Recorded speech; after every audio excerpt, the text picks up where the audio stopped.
नमस्कार बंधुरा। तो आज के जे विषय निये आलोचना करब, एक दिदी भाई कमेंट करेछेन जे दीदी आमरा लोन नेওয়ার परेও आमरा लोन निते आर पारबो किना। देखुन एटा किन्तु खूब एकटा गुरुत्वपूर्ण विषय जे आमरा लोन नेওয়ার परेও आमरा शिशि बई थेके लोन निते पारबो किना।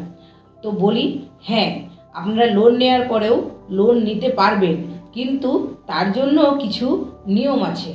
एरकम धरुन आमरा सीसी थेके 5 लक्ष टाका बा आमादेर जे लिमिट थाके सेई लिमिट अनुयायी आमरा लोनटा तुलेछि। ओई लोनटा तोलार पर आमादेरके तो किस्ती एबं सूद माने सूद आर किस्ती करे आमादेरके जमा दिते हच्छे प्रति मासे।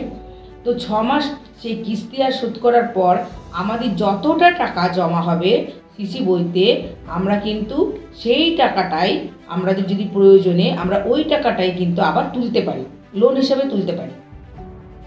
এরপর আরেকটা কথা প্রশ্ন আমাকে করেছিলেন যেটা হচ্ছে যে লোন আমরা হিসাবটা কি করে রাখব। দেখুন, আপনারা প্রথমে যে লোনটা তুলেছিলেন মানে লিমিট হিসাবে, সেইটা যখন আপনারা হিসাব রাখছেন আপনাদের যতটা শোধ হয়েছে টাকা কিস্তি এবং লোন হিসাবে যতটা আপনাদের পরিমাণ হিসাবে কিস্তি আর সুদ হিসাবে যতটা পরিমাণ শোধ হয়েছে ওই তারপর থেকে কি করবেন যে নতুন লোনটা তুলবেন থেকে আপনারা নতুন লোনটার হিসাব করবেন। তার মানে যে দাঁড়াচ্ছে কি যে আমাদেরকে মানে হিসাবটা কিভাবে রাখতে হবে, আমাদের যে আগের যে লোনটা তুলেছিলাম সেই লোনটার যতটা শোধ হয়েছে বা যতটা বাকি আছে তার আসল ও কিস্তি সেটা একটা আলাদা তারিখ হিসাবে মানে ডেট, যে ডেটে তুলেছিলাম সেই ডেট অনুযায়ী আমাদের হিসাব আসবে। আবার যে পরে যে টাকাটা আমরা তুললাম যে জমা দেওয়ার পরে সেই ডেট অনুযায়ী তার আসল ও কিস্তি তার হচ্ছে আমাদের হিসাবটা আসবে। কিন্তু আমাদের এই যে আমরা সবসময় বলে থাকি যে যখনই আমরা এসএসজির কোনো লোন তুলব, সঞ্চয়ের টাকা জমা দেব, তখন কোনো কিছু লেনদেন করব, সব সময় কিন্তু আমাদেরকে পঞ্চসূত্র মেনে চলতে হবে এবং 5টি যে খাতা সেই খাতা কিন্তু আমাদেরকে অবশ্যই কিন্তু আমাদের মেনটেন করতে হবে, না হলে কিন্তু সব কিছু কিন্তু গুলিয়ে যাবে। হ্যাঁ, আপনারা কিন্তু লোন তুলতে পারবেন। আর একটা বিষয়ে যেটা খুবই গুরুত্বপূর্ণ, যাদের ছোট ছোট ব্যবসা আছে বিভিন্ন, হয়তো আপনার পার্সোনাল লোন দরকার হচ্ছে, এসএসজিতে যেই লোনটা পাচ্ছেন সেটা 10 জনের ভাগ হচ্ছে, আপনার পার্সোনাল লোন কিছু দরকার হচ্ছে আপনার পার্সোনাল বিজনেসের জন্য। এই বিজনেস করার জন্য কিন্তু আপনি পার্সোনালি লোন পেতে পারেন।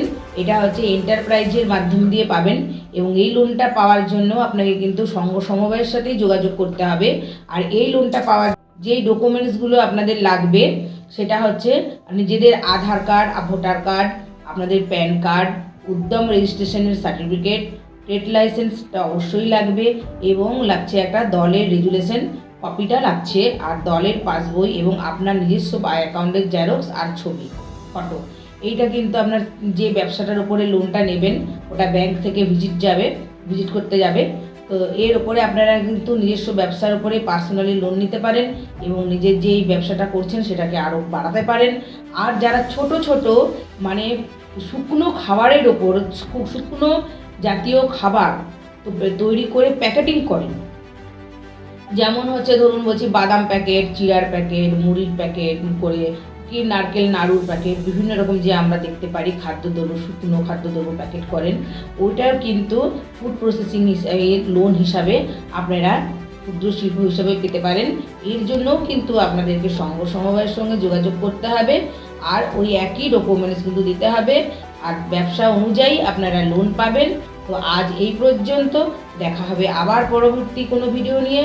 তো যদি আমার এই চ্যানেলটা আপনাদের ভালো লেগে থাকে অবশ্যই সাবস্ক্রাইব করবেন, লাইক করবেন, শেয়ার করবেন আর এরকম নতুন নতুন জিনিস জানার জন্য অবশ্যই কমেন্ট করবেন।